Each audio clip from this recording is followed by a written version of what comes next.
রাজপুত্র, তুমি তো এডিটিং বোঝো, তুমি কাট বোঝো, তুমি ন্যারেটিভ সেট বোঝো, অনেক কিছু বোঝো তুমি। তৃণমূল কংগ্রেস মানেই অনেক কিছু বোঝা। তোমার কোন অ্যাঙ্গেলে মনে হলো রিপাবলিক মিথ্যা কথা বলছে? মানে তোমার মনে হয়নি, তোমার নেত্রীর মনে হলো? মহিকদা, স্পাইডারম্যান ছবিটার একটা খুব বিখ্যাত ডায়লগ আছে, উইথ গ্রেট এক সেকেন্ড তৃণমূল কংগ্রেসের সিনেমার কথা বলছি, আবার স্পাইডারম্যানে চলে যাও।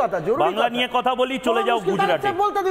বাংলার লক্ষ্মীর ভান্ডার নিয়ে কথা বলি, তোমরা নিকারাগুয়ার কোন ভান্ডার নিয়ে কথা বলো কে জানে। ঠিক আছে, কথাটা আচ্ছা বলো। With great power comes great responsibility. Republic Bangla আজকে সারা পশ্চিমবঙ্গের মধ্যে সবচেয়ে নামকরা চ্যানেল তো টিআরপির দিক দিয়ে, টিআরপি নিরিখে। তাহলে আজকে রিপাবলিক বাংলার সবচেয়ে বড় রেসপন্সিবিলিটি হচ্ছে মিনমিন করে কথা বলা। তৃণমূল যাই বলুক, মিনমিন করে খবর চাপা। আজকে সবাই দেখে। তাহলে আজকে মমতা বন্দ্যোপাধ্যায়ের সরকারের আপনারা বিরোধিতা করতেই পারেন, অসুবিধা নেই, কিন্তু নিরপেক্ষভাবে আমার মনে হয় না যে মমতা বন্দ্যোপাধ্যায়ের যে কিছু ভালো কাজ সেটাও দেখায়, খারাপ কাজটাও দেখান, কোনো অসুবিধা নেই কোনো, আপনাদের যদি মনে হয়। আমার বক্তব্য মমতা বন্দ্যোপাধ্যায় এটাই বলতে চেয়েছিলেন। খ্যাক খ্যাক করে আপনি যে পাশ থেকে হেসে দিলেন দেবাশিস দা, কিন্তু আপনিই ভেবে দেখুন কথাটা, আপনিও তো একজন বিশ্লেষক, আপনারও তো কাজ হবে যে আপনি যদি ধরুন বামফ্রন্ট। আরে মমতা বন্দ্যোপাধ্যায় কথাটা বলেছেন কি বলেননি, সিম্পল এই কথাটা বললেই হলো। মমতা বন্দ্যোপাধ্যায় কথাটা বলেছেন কি বলেননি, বাস এটাই বলতে। শোনো, প্রবলেম হচ্ছে রাজপুত্র, আমি তোমাকে আবার সুযোগ দেবো। প্রবলেম হচ্ছে আমি আগের দিনও, যেদিন মমতা বন্দ্যোপাধ্যায় বোধহয় জবাব চায় বাংলা দেখেছেন, তোমাকেও দেখেছেন হয়তো, এবং তারপরেই উনি হয়তো এই কথাটা বললেন। যেদিন মমতা বন্দ্যোপাধ্যায়ের এই বাইটটা আমি শুনিয়েছিলাম, সেদিন আরও 3টে বাইট শুনিয়েছিলাম, এবং সেদিন বিতর্কের বিষয় ছিল মমতা বন্দ্যোপাধ্যায়ের তৃণমূল কংগ্রেস, সাধের তৃণমূল কংগ্রেসের পতনের 4টি কারণ, 4টি বাইট হয়তো, কারণ 4টি বাইটই প্রমাণ করে মানুষকে কি করে অশ্রদ্ধা করা, অপমান করা, এবং তার থেকেও বড় কথা, মানুষকে খেপিয়ে তোলার জন্য তৃণমূল কংগ্রেস দায়িত্ব নিয়ে বসে আছে। এইটা একটা বাইট। এছাড়া আমি হুমায়ুন কবিরের প্রথম, আমি একদম শুরুই করেছিলাম সেদিন হুমায়ুন কবিরের প্রতিক্রিয়াটা দিয়ে। আরেকবার শোনাই, এটাও কোনোদিন হয়তো হুমায়ুন কবির বললে কি বলেন দাদা, এগুলো তো আমি বলিনি, রোবট এসে বলে দিয়ে গেছিল, শুনে নি, তারপরে আবার বলবে রিপাবলিক বাংলা অর্ধেক কথা দেখেছে। একবার শুনি। কত ধানে কত চাল হয়, 2 ঘন্টার মধ্যে তোমাদেরকে যদি ভাগীরথীর গঙ্গায় না ফেলতে পারি, রাজনীতি থেকে সরে যাব। কত ধানে কত চাল হয়, 2 ঘন্টার মধ্যে তোমাদেরকে যদি ভাগীরথীর গঙ্গায় না ফেলতে পারি, রাজনীতি থেকে সরে যাব। আমি রাজস্বীর কাছে যাব।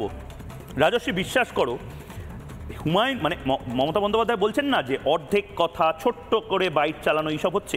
হুমায়ুন কবির ওই সভা থেকে যা বলেছেন, টেলিভিশন ছেড়ে দাও, গোটা পৃথিবীর কোনো চ্যানেল হয়তো এয়ার করতে পারবে না, এতটা কমিউনাল, এতটা সাম্প্রদায়িক, এতটা একটি সম্প্রদায়ের বিরুদ্ধে, আমি নির্দিষ্টভাবে বলছি, সনাতন ধর্ম বিরোধী যে কথা বলেছে, মানে এইটা আমার পক্ষে চালানোটাও একটা বিড়ম্বনার কারণ হবে, কারণ আমি গ্রেপ্তার হয়ে যাব। এটা কি ধরনের জিনিস আমি প্রোপাগেট করার কথা বলছি? আর সেখানে মমতা বন্দ্যোপাধ্যায় না এনাকে কিছু বলবেন, উল্টে রিপাবলিক বাংলার নামে যাবতীয় যা দায়িত্ব দায় চাপিয়ে দেবেন। ময়ূকদা, তৃণমূলের সমর্থক শুরু করলেন with power comes great responsibility. শেষটা যেটার মমতা বন্দ্যোপাধ্যায় কেন, গোটা তৃণমূল কংগ্রেসের কোনো নেতা নেত্রী পঞ্চায়েত থেকে পার্লামেন্ট অবধি শেষ শব্দটার কারুর কাছেই কোনো অস্তিত্ব নেই, মানে নেই, কোনো রকম দায়িত্বও নেই। তবে হ্যাঁ, স্পাইডারম্যান খাচ্ছে ঘুষি, খাচ্ছে ল্যাং, এটাই মমতা বন্দ্যোপাধ্যায়ের অবস্থা হয়েছে। কালীঘাটের গিরগিটি আবার ঠাসিয়ে খেয়েছে একখানা চাঁটি। এবার তাই জন্যে কালীঘাটের গিরগিটি অ্যাজ ইউজুয়াল গিরগিটির মতন করে তার রং বদল করে নিয়েছে। আমরা বারবার বলেছি, এবার সমস্যা হচ্ছে চাপে এমন গিরগিটি পড়েছে যে গিরগিটির দলের বাকি গিরগিটিরাও তাদের নিজেদের খোলস ছেড়ে বেরিয়ে আসছে। এখন দেখুন, দেবাংশু দেবের অংশ, আল্লাহর অংশ, জিজাসের অংশ, ক্ষমাটি চাইতে হলো। অতি বড় ভণ্ড সেকুলার হলে পরেই তাদের এখনকার দিনে, এটা আর 90-এর দশক নেই যে মুর্শিদাবাদে বামনাবাদ, নসিপুর হল, কাটরা মসজিদ, সমস্ত জায়গায় একের পর এক দিনের পর দিন দাঙ্গা হয়েছে, দিনের পর দিন সেখানে হিন্দুদের পলায়ন করে মুর্শিদাবাদ ছেড়ে ডেমোগ্রাফি, সাইলেন্ট ডেমোগ্রাফিক ইনভেশন, বাড়ি ছাড়তে হয়েছে। বুদ্ধদেব বাবুর সময় 2010 সালের গঙ্গার দাঙ্গা, সেই হাজি নুরুলকে কোনো গ্রেপ্তার নয়। আজকে হাজি নুরুল তৃণমূল কংগ্রেসের বসিরহাটের ক্যান্ডিডেট। আমরা চিরকাল বলে এসেছি, কেউ কথা শোনেনি, কেউ বুঝতে পারেনি। আজকে দাঁড়িয়ে এই সোশ্যাল মিডিয়ার জগৎ বলো, আজকে এই ইন্টারনেট, এই গ্লোবালাইজেশনে আর কোনো কিছু চাপা থাকছে না যে হ্যাঁ যেগুলো বলতাম তখন থেকে বলতাম সেগুলোই সত্যি প্রমাণ হচ্ছে। দেখো, মমতা বন্দ্যোপাধ্যায় আগামী দিনে আবার বলবে, যেমন বললো, যত মাটি তত টাকা, সবাই মিলে বলছে এখন জানাবো, দুদিন পরে মমতা বন্দ্যোপাধ্যায় বলেছে না আমি তো বলিনি। কিন্তু মমতা বন্দ্যোপাধ্যায় একটা জায়গা পয়েন্ট অফ কন্টেনশন, যেটা আমি একবার মমতা বন্দ্যোপাধ্যায় আজকে রিপাবলিক বাংলাতে আক্রমণ করে শোনাও না, তারাপীঠ দক্ষিণেশ্বর ইস্কন আমি তৈরি করে দিয়েছি, কিন্তু ওনার পয়েন্ট অফ কন্টেনশন কিন্তু একটাই, উনি বলছেন যে আমি কখনো বলতে পারি যে কোরআন শেষ হয়ে যাবে, পুরাণ শেষ হয়ে যাবে, আমি এগুলো বলতে পারি না, আমি উন্নয়নের নিরিখে বলেছিলাম। এইখানটাই আরো মজা যে এতটা উন্নয়ন কি সত্যি উনি করেছেন, একবার শুনে এবং তারপর निर्मलताকে प्रश्न করব।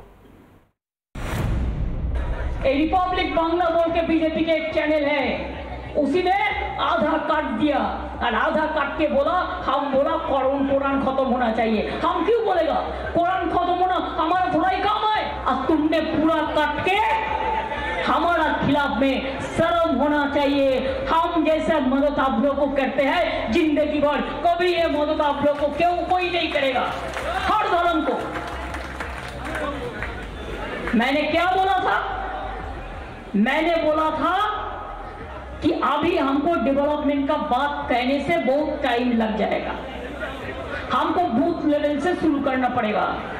जो डेवलपमेंट हम लोगों ने किया है अगर हम उसको चर्चा शुरू करें तो हमारा रामायण कुरान महाभारत बाइबल वो भी इतना टाइम नहीं लगेगा पढ़ने से, जो टाइम हमको ये बोलने से टाइम लगेगा। इसमें इतराज क्या है?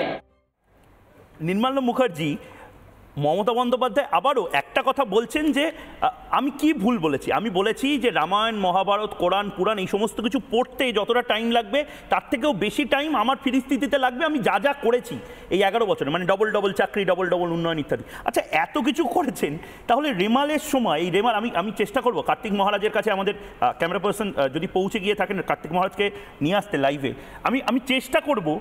মানে রেমালের পরে আমি দেখলাম সমস্ত রাজনৈতিক দল বলছে যে আমাদের সাহায্য করতে হবে, ভারত সেবাশ্রম সংঘ বিপুলভাবে সাহায্য করছে। যদি সবই করে থাকেন তাহলে এত আন্দোলন, এত হাহাকার, এত কিছু হচ্ছে কেন বাংলাতে, এত যদি উনি সাটাসাট উন্নয়ন করে দিয়ে থাকেন?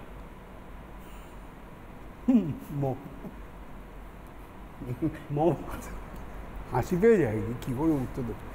রামায়ণ মহাভারত কোরআন পুরাণ এত কিছু উনি পড়েছেন, আমি জানি না ময়ূক এত কিছু উনি পড়েছেন কিনা।